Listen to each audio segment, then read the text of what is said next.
Ndiaye, je suis un ancien de l'ENSA. J'ai fait partie de la promotion initiale qui ont été formés ici au début de l'INDR. J'ai eu la chance d'avoir été professeur ici pendant près de 39 ans. La meilleure façon de servir quelqu'un, c'est de lui porter exemple. C'est ça. Ça a été porté sur toi par rapport à c'est les autres là qui vous diront. C'est eux qui ont regardé peut-être que j'étais élégant. Ils m'ont demandé de venir parler. Mais en tout cas, on a été ici pendant une quarantaine d'années à peu près. On a essayé de former toutes les générations. Avec tout ce que je dis, toute l'élégance, parce que former un ingénieur, c'est pas seulement lui donner des connaissances pratiques et théoriques. Vous avez vu là, nos jeunes ont une belle tenue, non? Et ils font pas beaucoup de bruit. Vous avez remarqué quand ils nous saluent, c'est avec révérence. Donc nous, c'est pas seulement donner des connaissances, on va donner un savoir-être qui va faire que demain, quand on va être chef, on sentira un chef. Et qu'est-ce qu'on peut retenir de cette leçon magistrale? L'impression, moi j'ai dit ce qu'on m'a dit de dire, vous demanderez aux gens à qui. Oui. Ce que j'ai dit, c'est parce qu'au Sénégal, pour résumer, il n'y a pas toujours une relation entre la production agricole et nourrir la population. Est-ce que vous me suivez? On a une agriculture avec une logique parfois un peu de business. Produire quelque chose qu'on vend bien, on a des revenus. Alors que l'exploitation agricole, au départ, c'était une terre, des gens qui ont des moyens et la main-d'œuvre et qui essaient d'abord de nourrir l'exploitation familiale avant de générer un excédent qui va leur permettre d'avoir de l'excédent financier. On est d'accord. Donc c'est pour ça que j'ai terminé ma conclusion en disant qu'au Sénégal, on a une question de reprendre l'organisation de l'agriculture. On sait produire, mais on ne sait pas toujours faire la relation entre la production et les besoins alimentaires. Regardez, en oignon, on est en excédent, alors qu'en céréales, on est en déficit. En niébé, on n'en a pas assez, d'accord. Et si je aborde cette question, je peux l'aborder aussi de façon cyclique. Souvent, c'est saisonnier, je veux dire. Il y a des moments où on a de l'excédent, il y a des moments où on a un manque, alors qu'on aurait pu jouer là-dessus. Autre chose que je voulais dire aussi, c'est qu'il y a des éléments de l'agriculture qui peuvent être pris en charge par les producteurs. C'est des échelles qui demandent des moyens financiers, ça demande des schémas d'organisation. C'est là où l'État aussi, par les politiques, doit pouvoir accompagner par les infrastructures et par les dispositifs aussi de facilitation, de renforcement de compétences. On en a parlé ici, c'est extrêmement important. Et professeur, quelle est la particularité de l'ENSA? La particularité de l'ENSA, c'est que depuis le début, on nous a dit de former des ingénieurs. Ce qu'on a globalement su bien faire. On nous a demandé aussi de recycler les gens. Notre collègue, la Massamba, a beaucoup parlé. Le recyclage porte souvent des échelles Bac+2 ou des gens même qui ont un niveau élémentaire à qui on apprend à créer une ferme, à la monter et à gérer les aspects techniques de la ferme. Maintenant, par la suite, évidemment, on a diversifié. Certains de nos produits sont devenus des docteurs. Moi qui vous parle, je suis un produit de l'ENSA, je peux le dire comme ça. Et j'ai fait un doctorat, je suis devenu professeur. On a d'autres collègues et on nous demande d'intervenir ailleurs. Mais le champ est énorme. L'ENSA ne peut pas l'assurer tout seul. Et je disais dans la conférence que la formation va du Bac+2, DUT, BTS et tout, jusqu'à Bac+5 ingénieur ou au-delà dans le doctorat. Donc, il y a de la place pour tout le monde et je pense que nous, on va rester dans la niche que nous savons faire. On sait former des ingénieurs, on sait recycler des agents techniques, on sait aider à monter des fermes, on sait jouer le rôle de conseiller qu'on attend de nous. Mais je veux dire, le champ est énorme, l'État ne pourra pas l'assurer tout seul. Un panel qui rentre dans le calendrier du président de la République par rapport à la Oui, vision actuellement, oui. 2050. On dirait qu'ils nous ont écoutés. Aujourd'hui, là, quand j'ai parlé, vous avez dit, il est actuel ou il est hors sujet? Oui, évidemment. C'est pas, nous, on n'a rien inventé, on était déjà actuel, on était déjà dedans. Le directeur reviendra là-dessus. C'est extrêmement important de savoir que ce qu'on a fait. Vous avez vu la mission que j'avais décrite au départ dans la formation. Et on dirait que si on la reprend aujourd'hui, là, mais rappelez-vous aussi d'une chose, c'est pas seulement une agriculture, on dit différentes filières ou différents niveaux de formation, chacun jouant le rôle qu'il devra jouer et dans la complémentarité, on assure la nourriture de la population. Vous avez tout à l'heure eu à parler du rôle du privé, oui. Et faire la précision en disant que ce n'est pas le privé qui va nourrir la Oui. population. Un des étudiants vous a interpellé. Oui, pour une raison simple, c'est que le privé ne prend qu'une spéculation qui lui est rentable, et souvent rapidement rentable, c'est souvent ça. Or, une population ne se nourrit pas que des œufs, ou ne se nourrit pas que de poulet de chair. Et encore, s'ils doivent s'en nourrir, il faut avoir les moyens financiers pour y accéder. Je veux dire, l'État garde encore sa primauté de la politique agricole, de son rôle d'assurer la nourriture et la subsistance de la population, d'accord. Et les autres viennent en complément. Mais je vais conclure là-dessus. L'agriculture, ce n'est pas seulement des questions techniques. Et que vous, là, vous pensez qu'il faut de bons agronomes qui courent, qui sautillent. Non, il y a des questions socio-économiques, des questions de logique de marché, de complémentarité entre les zones de production. Il a parlé de la filière agroalimentaire, c'est ça qui transforme et qui aide à la conservation. Je vais les laisser là. C'est des techniciens comme moi. Hein, D'accord. Dernière question, si vous permettez. Du haut de votre expérience d'encadreur et de technicien de terrain, quelle est l'expérience que vous pouvez citer comme réussite, un exemple à suivre dans le domaine de la gestion? Difficile à dire. En tout cas, on s'est produit des légumes et en très grande quantité. Ça, le même effort qu'on a fait sur les légumes, là, mon ami, si on le faisait ça sur les autres productions, on y arriverait. Mais c'est là où je parlais de l'incitation à la production. Qu'est-ce qui va pousser les gens à produire de la même façon qu'on produit les légumes, qu'on produit le maïs, ou on produit le sorgho ou le sésame, vous suivez un peu. C'est cette incitation, cette impulsion-là. Ce n'est pas le privé qui va le faire, vous suivez un peu. C'est encore le rôle de l'État. Professeur, aujourd'hui, c'est l'envie de rentrer de la 44e promotion. Quel conseil donnez-vous à ce jour? Nous avons tenu à travers notre conférence à rappeler aux agronomes c'est quoi d'abord leur métier. Et je pense que techniciens de haut niveau capables de répondre aux questions du développement. Les questions auxquelles vous m'avez posé tout à l'heure, là, ce sont les questions qui vont dans ce sens. Hein. J'ai abordé juste les questions techniques, eux, ils verront dans leur formation, d'accord. Face aux enjeux actuels du développement agricole, quel comportement et engagement attendez-vous des acteurs des établissements de formation agronomique comme ça? Toi, tu as repris toute la conférence, hein, jeune homme. J'y ai répondu par petits morceaux. J'ai dit bonne compétence technique. Un technicien qui s'intègre bien à la population. Vous avez vu, là, ce que j'ai dit en français, je peux le dire en wolof, hein, clairement, d'accord. Et puis quelqu'un qui valorise les savoirs locaux. On a dit beaucoup de choses qui rentrent là-dedans. L'État aussi qui accompagne. Des partenaires au développement qui appuient. Mon directeur pourra revenir là-dessus, d'accord. Et lui, en tant que directeur de l'école de formation, il pourra le reprendre dans le cadre de la stratégie, d'accord, de la formation de l'enseignement supérieur au Sénégal. Quelle est la place de l'enseignement agricole, vous suivez? Ibrahima Diédhiou, professeur Ibrahima Diédhiou, directeur de l'École nationale supérieure d'agriculture. Voilà. Je disais qu'aujourd'hui, nous étions en train de sacrifier à la tradition des universités d'organiser un amphi de rentrée. Le sens que nous donnons à cette journée, c'est déjà d'accueillir la nouvelle promotion, mais aussi de nous préparer à démarrer une nouvelle année. Et dans de telles conditions, évidemment, la première chose, c'est déjà de rappeler la mission fondamentale qui nous a été confiée par l'État, de former des cadres supérieurs dans le domaine de l'agriculture qui vont devoir influencer et transformer le secteur agricole, en tout cas, dans l'avenir.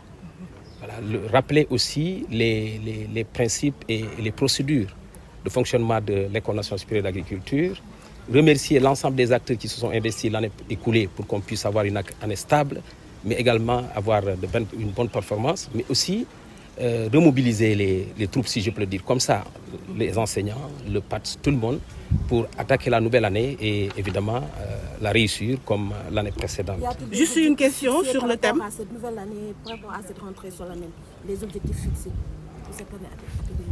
Oui, donc je disais que les objectifs, c'est ça, c'est de rappeler un certain nombre, la mission, le fonctionnement, mais aussi de rappeler les enjeux, évidemment, de la formation agricole, de ces jeunes qui entrent à l'ENSA, qu'est-ce qui les attend à la sortie. Évidemment, le rappeler qu'ils vont jouer un rôle important dans le développement du pays, en particulier, ils devront répondre aux besoins des communautés, des populations, mais aussi de l'État dans le domaine de l'agriculture. Je crois que les besoins ont été balayés par la leçon inaugurale qui les a balayés rapidement. C'est des besoins d'ordre, quelquefois, pour lever des contraintes, d'ordre technique, socio-économique, mais aussi, en particulier, répondre aux défis de la souveraineté alimentaire. Je crois que le professeur a abordé une question importante. Il parlait du décalage qu'il y avait entre produire et produire pour manger, ne pas trop importer. Voilà, ça demande que des filières qui tiennent effectivement l'alimentation de base des populations soient poussées, soient vraiment soutenues. Voilà, et soutenues par les exploitations agricoles familiales, dans la mesure où l'agriculture commerciale, comme il l'a dit, évidemment, elle n'a pas un grand lien avec le terroir. C'est un investissement qui est fait pour tirer profit. Et évidemment, quand l'agroécosystème ne peut plus répondre aux besoins, évidemment, celui-là, il laisse les terres et il s'en va. Et donc, des filières comme le mil, des filières comme aujourd'hui le niébé, des filières comme le fognon, sont des filières de souveraineté alimentaire. Voilà. C'est différent d'autres filières qui, en réalité, sont importantes sur le plan commercial, mais ne règlent pas la question de la souveraineté. Et je crois qu'il y a un ajustement à faire à ce niveau. Voilà. Et nous, dans la formation, ce sont des questions qu'il faut faire ressortir voilà, au niveau de la formation. Face à ces défis, on voit que vous interpellez les acteurs des établissements qui enseignent l'agriculture. Oui. D'une manière générale, comme le professeur l'a souligné tout à l'heure, il y avait quelques établissements qui s'occupaient de la formation agricole, mais il est clair, le chantier est très, très, très vaste. Et aujourd'hui, l'État du Sénégal a pris la décision d'élargir la carte universitaire dans le domaine de la formation agricole. C'est important parce qu'au fond, si nous voulons développer cette agriculture, il faut professionnaliser les acteurs. Et quand on prend la chaîne de valeur agricole, depuis évidemment la préparation de la terre jusqu'à l'assiette, si on prend cette chaîne de valeur-là, on se rend, les différents maillons, les besoins en compétences, en qualification sont énormes à tous les niveaux. Voilà, j'expliquais hier à quelqu'un qui m'a appelé de l'extérieur, je lui disais que, vous savez que quand vous produisez, par exemple aujourd'hui du maïs qui doit être transformé en aliment volaille, il y a un certain nombre de normes qu'il faut respecter. Si vous ne rendez pas ça, l'industriel qui reçoit votre produit, évidemment, lui, ne pourra pas transformer votre maïs. Et donc, il nous faut des professionnels, mais des professionnels sont des acteurs qui sont bien formés, qui sont qualifiés, qui sont compétents et qui comprennent ces enjeux-là. Et je pense que c'est différent d'eux, quelqu'un qui, comme moi, vient du milieu paysan, je suis un petit paysan parce que mon père était paysan, mais je me suis rendu compte dès que j'ai été confronté à la formation agricole que je pensais réellement être fort en agriculture parce que j'étais dans les petits casiers rizicoles de Casamance, mais quand j'ai appris l'agriculture, je me suis rendu compte que j'étais loin d'être un professionnel. Parce qu'un professionnel, il optimise, et dans ces conditions-là, il économise les ressources, il rentabilise. Pour rapport à cette rentrée solennelle, on peut dire que l'ENSA a mis la machine en branle pour accompagner la vision du chef de l'État par rapport à la souveraineté alimentaire. Oui, en réalité, quand je disais tout à l'heure qu'il faut ajuster justement les besoins par rapport, disons, ajuster les projets de formation par rapport aux besoins de l'État, c'est évidemment s'ajuster sur l'agenda 2050. La vision de l'agenda 2050 en matière agricole, c'est déjà de s'appuyer sur les pôles territoriaux et de s'orienter vers la souveraineté alimentaire. Voilà. Et sous cet angle-là, sous ce rapport-là, il faut diagnostiquer bien les contraintes auxquelles notre agriculture est confrontée, diagnostiquer les leviers possibles justement pour lever ces contraintes et relancer l'agriculture et axer tout ce qui est qualification, compétences sur ces questions-là, mais en visant les filières fondamentaux qui sont la base alimentaire des populations. D'accord.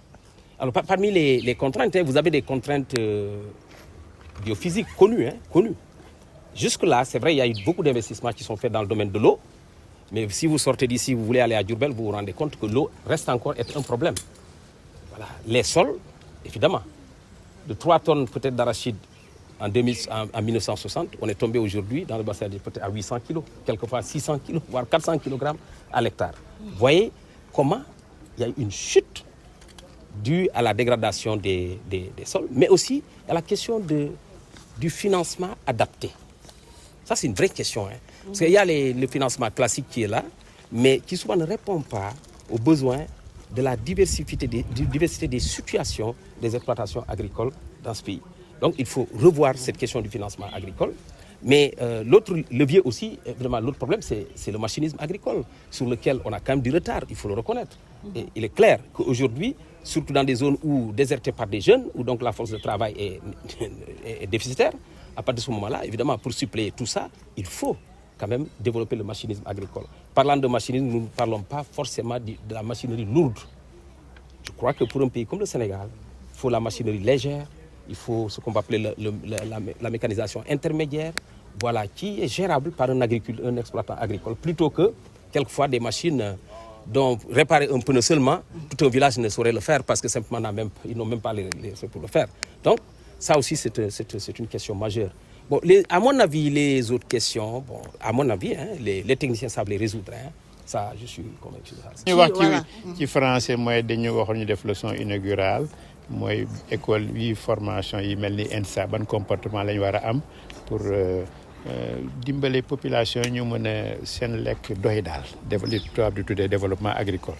Bon dañoon wax ne ñun dañ ciy tontu en expliquant ENSA nu ñuy former ingénieurs yi ba ñu mën a ñoom aussi gunge nguur gi pour que li ñuy liggéey ñoom seen biir liggéey ñu mën a dundal réew mi yëpp daal.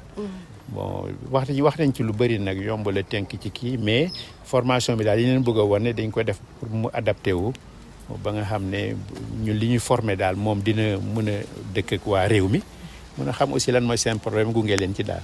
donc tey ENSA dafa doon organiser benn lël bu mag pour teeru suñu dongo yu bees yi nga xam ne ñoom la ñu jël ñu war a jàng fii ren dañ koy faral di def wala ndax ñooñu bu ñu ñëwee foog ñu xamal leen école bi xamal leen lu tax école bi ne fi xamal leen ñoom itam lan la ñuy xaar ci ñoom ñun ñiy jàngale état bi ak seen i waajur yi leen fi yónnee wax leen aussi école bi nan lay doxee wax leen bis bu ñu paree aussi jàng fan lañ leen di xaar ñoom loolu lu mel noonu lañu leen di rappeler bu ñu paree aussi wax dëgg yàlla ñu sant gërëm ñëpp ñi fi doon liggéey parce que bu dul ñoom bu ñu ci jàppul lii ñu am duñu ko am aussi gën leen mobiliser nag gën leen encourager pour ñu takkuwaat dëgër ren at bi nga xam ne moom la ñuy sumb vraiment at bi ñu doxal ko ci jàmm et puis mu jeex ci jàmm et puis ñu lépp loo xam ne mébét yi ñu am ñu mën ko jot